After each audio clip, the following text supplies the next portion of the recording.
Today we're going to go over the Reverdin Isham procedure, and the procedure is a great procedure. It has some learning curve to it. You have to kind of get pretty good at minimally invasive surgery before you try to tackle it.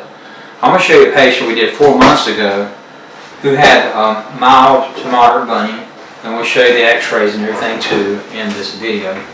And now she's 4 months later. So if you kind of look at her foot, kind of the top here, and we can compare that to what she did, what it looked like in the beginning. You can see the bunion's gone, toes pretty straight.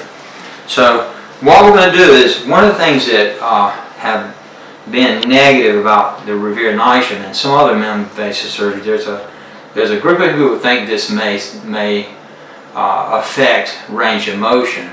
So what normal range of motion we want to have after surgery in the first MPJ is at least 75. Now she had less than that preoperative, so she had a little bit of rigidness in this joint. Her preoperative range of motion was around 60. So for going from that, this is not a perfect measurement. We're going to just kind of look at what we got now.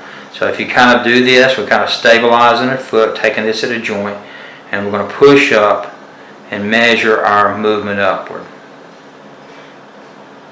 So if you look at the bottom there, you can see our upward dorsiflexion here is about around 50 from our beginning start.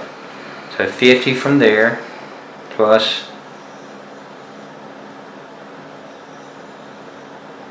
about 25.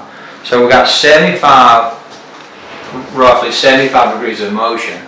That would be considered normal range of motion. So actually, not only did Reverdin Isham help her pain with the foot, it also gave her better range of motion.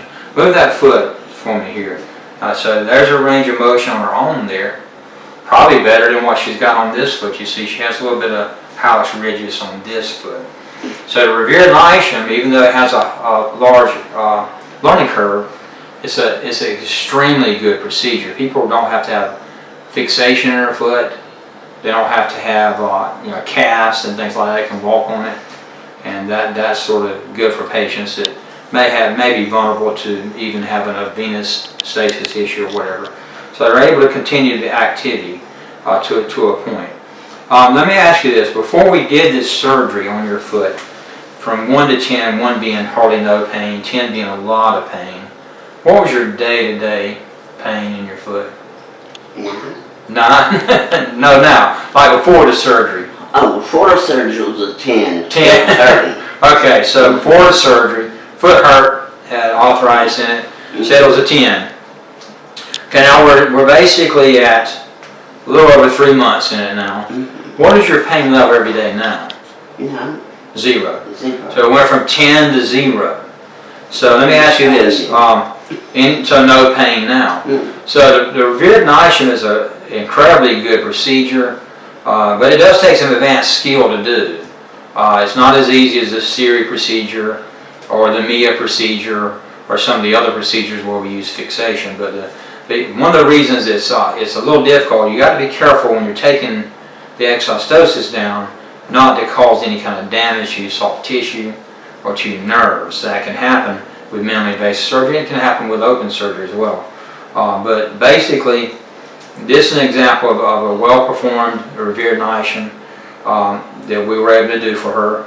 And as I say, people do real well with this surgery. It's a great procedure. It was invented by Dr. Stephen Isham. He's the first to publish it.